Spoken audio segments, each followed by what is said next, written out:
Speaker YouTube channel ती सुनुन दिन भर रो खबर पढ़ुचन हेमंत कुमार महापात्र। केंद्र मंत्री धर्मेंद्र प्रधान आज संबलपुर न भिन्न भिन्न कार्यक्रम थी जोग देइछन।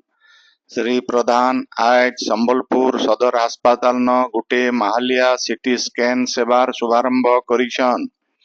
ई सीटी स्कैन सेवा परिचालना लगी कटक रो आडानेक्स हेल्थ केयर प्राइवेट लिमिटेड आउ Odisha state medical corporation limited संगे चुक्ति हेइछे।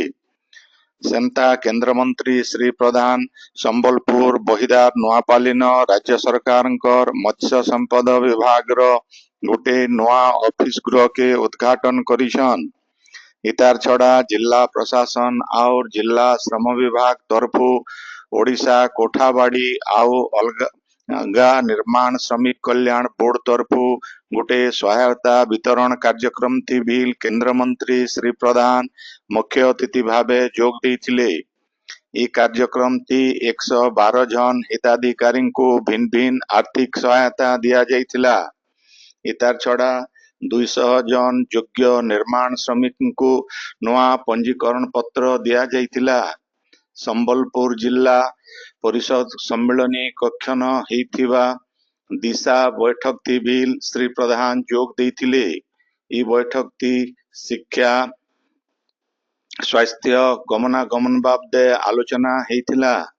केंद्र मंत्रींकर ई सबु कार्यक्रम थी पंचायती राज मंत्री रविनारायण नायक, मत्स्य आउ पशुपालन विभाग मंत्री गोकुलानंद नायक आउ संबलपुर विधायक जयनारायण मिश्रंकर सहित जिलार पदस्थ अधिकारी माने जोग देइथिले। राज्य धान घिना के ठीक करबार लगी सबु रकमर पदक्षेप निया जाइछे बोली उपमुख्यमंत्री कनक वर्धन सिंहदेव कहिछन। से कहिछन जे धान घिनार गुटे स्लिप चाषी मानकर पाखे आउ गुटे स्लिप सरकार घर पाखे रहबा ई बाबदे सबु जिलापाल मानकू निर्देश दिया जाइछे। सेंता मन इच्छा कटनी छटनी नाई करबार के बिल कहा जाइछे। धानर आर्द्रता और एफएक्यू आधार थी धान घिनबार के पदक्षेप निया जाइछे बोली श्री सिंहदेव कहिछन। पूरी श्रीमंदिर रत्न भंडार अलंकार रो गणती मणती काम आयबा जनवरी शेष तक करा जिबा बोली आईन मंत्री पृथ्वीराज हरिचंदन कहिछन। से कहिछन जे ई समय सीमा तक रत्न भंडार रो दरकारी मरामती काम बिल शेष हेबा। कार्तिक मासे श्रद्धालु मानकर भीड़ लगी ई काम मूल नहीं ही पारी। एएसआई रत्न भंडार रो मरामती काम खूब जल्दी आरंभ करबा बोली मंत्री श्री हरिचंदन कहिछन। संबलपुर जिला नाकटी देउल रेंज रो बुरोमाल जंगल नो आज 3टा हाथींकर मलादेही उद्धार करा जाइछे। सेथिर भितरे 2टा बड़ आउ गुटे छुआ हाथी रहिछे। जंगल विभाग आज सकाले ई मला हाथी मान को उद्धार करबार सहित तदंत मूल करिछन। मिलिथिबार सूचना अनुसारे गला किछि दिन हला नाकटी देउल रेंज थी हाथी पल चलाचल करुथिले।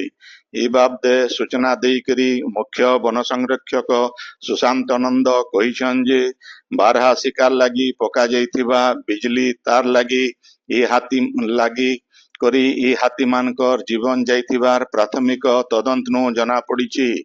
से कहिछन जे वन्य प्राणी मुख्यालय जने वरिष्ठ अधिकारी को ई घटनार तदंत दायित्व दिया जाइछे। तदंत रिपोर्ट आसबार उतरु दोषी मानकर विरोध न कार्यानुष्ठान निया जिबा बोली से कहिछन।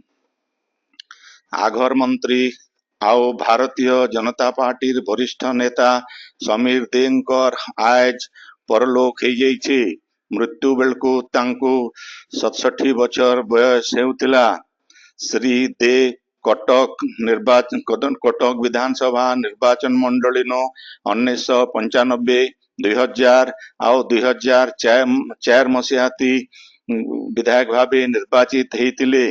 2000 नु 2004 मसीहा तक नगर उन्नयन मंत्री आउ 2004 नु 2009 मसीहा तक उच्च शिक्षा मंत्री भावे से काम करिथिले। तांकर वियोक्ति राष्ट्रपति सहित बहुत विशिष्ट व्यक्ति शोक प्रकाश करिछन। झारसुगुड़ा जिला ईपीएफ पेंशनर्स संघ तरफु मास्क पेंशन 9,000 टंका के बढ़ावार सहित महंगा भत्ता दियाजिबार आउ निःशुल्क स्वास्थ्य कल्याण योजना थी शामिल करबार दाबी करी जिलापाल जरिए प्रधानमंत्री को आज गुटे दाबी पत्र दिया जाइछि। इतार आगोनो गुटे प्रतिवाद सभा बिल हेतिला। प्रतिवाद सभा थी संघर झारसुगुड़ा जिला शाखा सभापति अशोक कुमार महापात्र, उपसभापति प्रदीप कुमार मेहर, संपादक जितेंद्र बेहरा, सभ्य दिलीप मिश्र, खतुराम तंती, उमाशंकर सराफ, बिरंची नायक आउ भवानी शंकर घड़ियाल प्रमुख जोग देइथिले। आपण माने खबर सुनुछन स्पीकर यूट्यूब चैनल थी। पश्चिम ओडिशार भिन्न भिन्न जिला न आज मिलित जनशुणाणी शिविर हो जाइछे।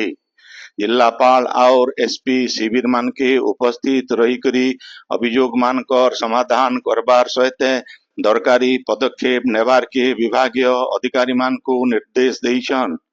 सुवर्णपुर डुंगरीपाली ब्लॉक पंचायत समिति कार्यालय न जिला अतिरिक्त जिलापाल राजेंद्र माझी आउ एसपी रामप्रसाद साहू जनशुणाणी शिविर थी 114टा मामलार शुणाणी करिथिले। बरगढ़ जिल्लार बरगढ़ पंचायत समिति ऑफिस परिसर न जिलापाल आदित्य गोयल आउ एसपी प्रहलाद सहाय मीनांकर उपस्थिति थी अभियोग शुणाणी शिविर हेतिला। मोट 58टा अभियोग आसीथिला। जिला परिषद मुख्य उन्नयन अधिकारी सुशांत कुमार सिंह, उपजिलापाल प्रसन्न कुमार पांडे, बरगढ़ पौर परिषद निर्वाही अधिकारी हरप्रसाद भोई प्रमुख अभियोग मान शुणिथिले। देवगढ़ जिला बारकोट ब्लॉक सरुआली ग्राम पंचायत सम्मिलनी कक्ष न जिलापाल अभियोग शुणाणी शिविर थी 46टा अभियोग आसीथिला।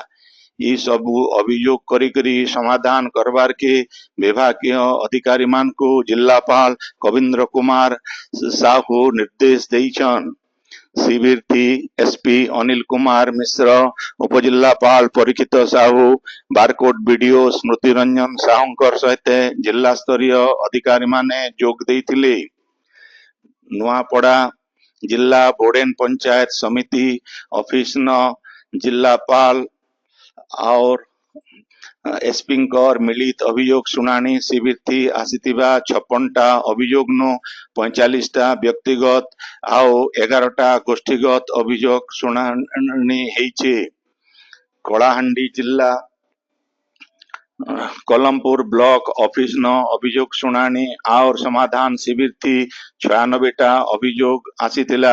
इतार भितरु 5टा अभियोग रो संगे संगे समाधान करा जाइथिला।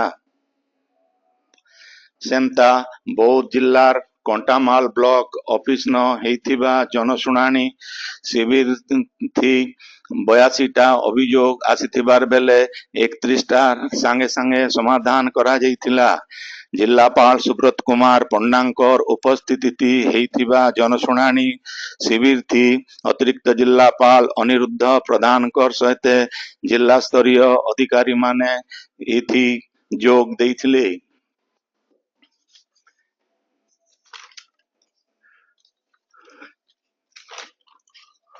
समिया सांगे समाज सबु बेले बदलु थिबार नु आउ से समियार आवश्यकता अनुसारे संविधान रो संशोधन निहाती दरकार आए बोली हाईकोर्ट रो विचारपति आनंद चंद्र बेहरा कहिछन।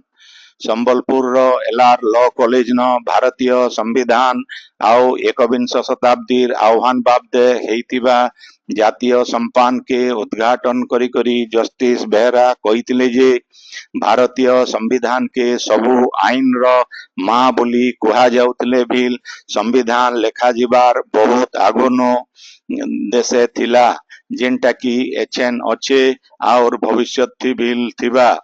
भारतीय संविधान समाज रो दरकार अनुसारे ନିଜର ଭିତରେ ଥିବା ଶକ୍ତିର ବଳତି ସବୁ ସମିଆତି ନିଜକେ ଉପଯୋଗୀ କରି ରଖସି।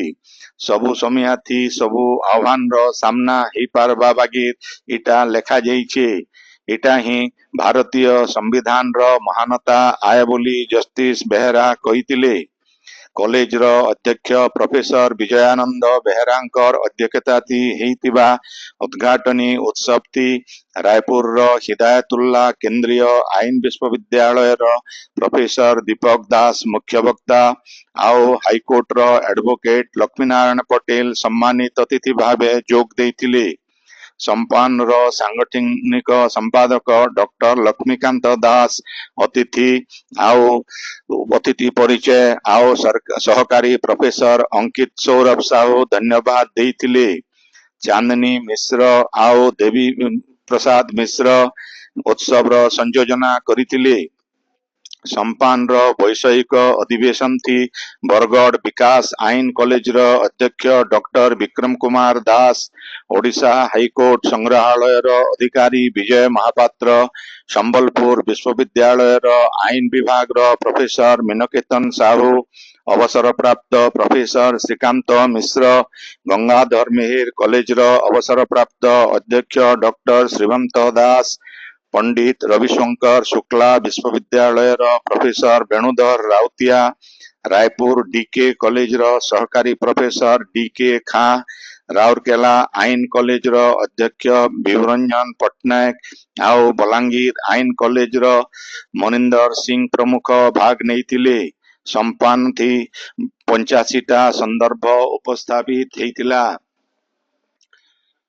ବସୁମତୀ ସାହିତ୍ୟ ସଂସଦର ସାହିତ୍ୟ ପତ୍ରିକା ଭୂମାଶ୍ରୀ ଆଉ କବି ସୌଭାଗ୍ୟବନ୍ତ ମହାରଣା ଲେଖିଥିବା ସାହିତ୍ୟ ସମାଲୋଚନା ଦୃଷ୍ଟି ଆଉ ଦିଗନ୍ତ ବହି ଉନ୍ମୋଚିତ ହେଇଯାଇଛି। ଇ ଉଦୟ ସମ୍ବଲପୁର ପବ୍ଲିକ ଲାଇବ୍ରେରୀର ପ୍ରଫେସର କୁମୁଦ ରଞ୍ଜନ ପାଣିଗ୍ରାହୀଙ୍କର ଅଧ୍ୟକ୍ଷତାଥି ହେଇଥିବା ଉତ୍ସବଟି ପ୍ରଫେସର ଆଦିତ୍ୟ ପ୍ରସାଦ ପାଢ଼ୀ ମୁଖ୍ୟ ଅତିଥି, ଗଙ୍ଗାଧର ମେହେର ବିଶ୍ୱବିଦ୍ୟାଳୟର ଓଡ଼ିଆ ବିଭାଗ ମୁଖ୍ୟ ଡକ୍ଟର ଲକ୍ଷ୍ମୀପ୍ରିୟା ବେହେରା, ସଂସ୍କୃତ ବିଭାଗର ମୁଖ୍ୟ ଡକ୍ଟର ସୁନେଲି ଦେଇ, ଡକ୍ଟର ଗିରିଜାଶଙ୍କର ଶର୍ମା ଆଉ ପ୍ରଫେସର ଗୁଣସାଗର ଦାସ ସମ୍ମାନିତ ଅତିଥି ଭାବେ ଯୋଗ ଦେଇଥିଲେ। ରୀତାରାଣୀ ମିଶ୍ରଙ୍କର ସଂଯୋଜନାଥି ହେଇଥିବା କବିତା ପାଠୋତ୍ସବଥି ରୋହିତ ଦାସ, ଡକ୍ଟର ମମତା ପ୍ରିୟଦର୍ଶିନୀ ସାହୁ, ଯୋଗେଶ ହୋତା, ଜୟକୃଷ୍ଣ ବେହେରା ଆଉ ପଦ୍ମାଳୟା ପଣ୍ଡା ପ୍ରମୁଖ କବିତା ପାଠ କରିଥିଲେ। ଝାରସୁଗୁଡ଼ା ସଦର ଥାନା ଇଲାକାନ ଆଜ ସଞ୍ଜବେଲା 2 ରାଉଣ୍ଡ ଫାଙ୍କା ଗୁଳି ଚାଳନା ହେଇଥିବାର ଜଣା ପଡ଼ିଛି। ଜମି ବିବାଦକେ ନେଇକରି ଇ ଗୁଳି ଫୁଟିଥିବାର କୁହାଯାଇଛି। ଇ ଘଟଣାଥି ପୁଲିସ 2 ଜଣଙ୍କୁ ଥାନାଥି ଅଟକ ରଖିକରି ପଚରା ଉଚରା କରୁଛନ୍। ସମ୍ବଲପୁର ଜିଲ୍ଲା ଜୁଜୁମୁରା ବ୍ଲକର କବରାପାଲି ଗାଁନ ଗୁଟେ ଆର୍ଥିକ ସାକ୍ଷରତା ସଚେତନତା ଶିବିର ହେଇଯାଇଛି। ଇଥି ଷ୍ଟେଟ ବ୍ୟାଙ୍କ ଅଫ ଇଣ୍ଡିଆର ଆଞ୍ଚଳିକ ପ୍ରବନ୍ଧକ ମାନସ ରଞ୍ଜନ ପ୍ରଧାନ, ରାସ୍ମିକର ଏଜିଏମ ଶ୍ୟାମସୁନ୍ଦର ଠାକୁର, ଲିଡ ବ୍ୟାଙ୍କର ଦେବକିଶୋର ନାୟକ, ଏଫଆଇ ପରିଚାଳକ ଗୋଲକ ବିହାରୀ, ଏସବିଆଇର ଡେପୁଟି ମ୍ୟାନେଜର ପ୍ରଦୀପ ସାହୁ ପ୍ରମୁଖ ଯୋଗ ଦେଇକରି ଗ୍ରାମବାସୀଙ୍କର ସହଭାଗିତାଥି ଆର୍ଥିକ ସ୍ୱଚ୍ଛଳ ଆଉ ବିକଶିତ ଅଟଳ ଗ୍ରାମ ବାବଦେ ସଚେତନ କରେଇଥିଲେ। ବୈଠକଟି କବରାପାଲି ସରପଞ୍ଚ ଅନ୍ତର୍ଯାମୀ ପ୍ରଧାନ, ଜୁଜୁମୁରା ଜିଲ୍ଲା ପରିଷଦ ସଭ୍ୟା କବିତା ସାହୁ ଆଉ ଜୁଜୁମୁରା ବ୍ଲକର ଆଗର ଅଧ୍ୟକ୍ଷ ଶରତ ଚନ୍ଦ୍ର ସାହୁ ଯୋଗ ଦେଇଥିଲେ। ବରଗଡ଼ର ବିଜୁ ପଟ୍ଟନାୟକ ଟାଉନ ହଲନ ଜିଲ୍ଲା ସ୍ତରୀୟ ସମବାୟ ମହୋତ୍ସବ ଆଜ ପାଳିତ ହେଇଯାଇଛି। ସମବାୟ ସମିତି ଉପନିବନ୍ଧକ ଯୁଗଳ କିଶୋର ଦାସଙ୍କର ଅଧ୍ୟକ୍ଷତାଥି ହେଇଥିବା ଉତ୍ସବଟି ବିଧାୟକ ଅଶ୍ୱିନୀ ଷଡ଼ଙ୍ଗୀ, ନିହାର ରଞ୍ଜନ ମହାନନ୍ଦ ଆଉ ସନତ ଗଡ଼ତିଆଙ୍କର ସହିତ ଅତିରିକ୍ତ ଜିଲ୍ଲାପାଳ ମହେନ୍ଦ୍ର ମହାପାତ୍ର ଆଉ ସମ୍ବଲପୁର ଜିଲ୍ଲା କେନ୍ଦ୍ର ସମବାୟ ବ୍ୟାଙ୍କର ସଭାପତି ନରେନ୍ଦ୍ର ପ୍ରଧାନ ଅତିଥି ଭାବେ ଯୋଗ ଦେଇଥିଲେ। ଇ ଉଦୟ ସମବାୟ ସମିତି ସମସ୍ତଙ୍କର ଲାଗି ଗୋଟେ ଉତ୍ତମ ଭବିଷ୍ୟତର ଗଠନ ବାବଦେ ଛାତ୍ରଛାତ୍ରୀମାନଙ୍କର ଭିତରେ ହେଇଥିବା ବକ୍ତୃତା ଆଉ ପ୍ରବନ୍ଧ ପ୍ରତିଯୋଗିତାର କୃତି ପ୍ରତିଯୋଗୀମାନଙ୍କୁ ଉତ୍ସବଟି ପୁରସ୍କାର ଦିଆଯାଇଥିଲା। ଝାରସୁଗୁଡ଼ା ଜିଲ୍ଲାର ଲଖନପୁର ବ୍ଲକର ଅଙ୍ଗନବାଡ଼ି କେନ୍ଦ୍ରମାନକେ ଛୁଆମାନଙ୍କୁ ଦେବାର ଲାଗି ପଠାଯାଇଥିବା ମିଲେଟ୍ ଜୁସ୍ ଟି ପୋକ ଥିବାର ଦେଖାଯାଇଛି। ବ୍ଲକର Panchgaon anganwadi କେନ୍ଦ୍ରକେ millet protein shake ମାନକେ ପୋକ ଦେଖବାରକେ ମିଳିଥିଲା। ଗୋटे ଘରୋଇ ଶିଳ୍ପାନୁଷ୍ଠାନ ତରଫୁ ପଠାଯାଇଥିବା ପଞ୍ଚଗାଁ ଅଙ୍ଗନବାଡ଼ି କେନ୍ଦ୍ରନ 300 पेटी आउ बाकी पेटी मानकु लखनपुर अंगनवाड़ी केंद्र के जाइथिला। हेले इटा देखी करी लोक मानकर भितरे असंतोष आउ प्रतिक्रिया देखा देवार नो से सबु सेक फिरई दिए जाइथिबार जना पड़ी छे। आजिर खबर इन शेष हला। आपणकर इलाका थी हेउतिबा सभा समिति सांस्कृतिक कार्यक्रम बाबदे खबर प्रसारण लगी आमर व्हाट्सएप नंबर 9437348018 के लेखी करी पठेई पारबे। संबलपुरी भाषा के बरकस करवार लगी आमर यूट्यूब चैनल के लाइक शेयर और सब्सक्राइब करवार के अनुरोध। आइबा काल खबर फिर सुनी पारबे राती 9 बजे। जोहार।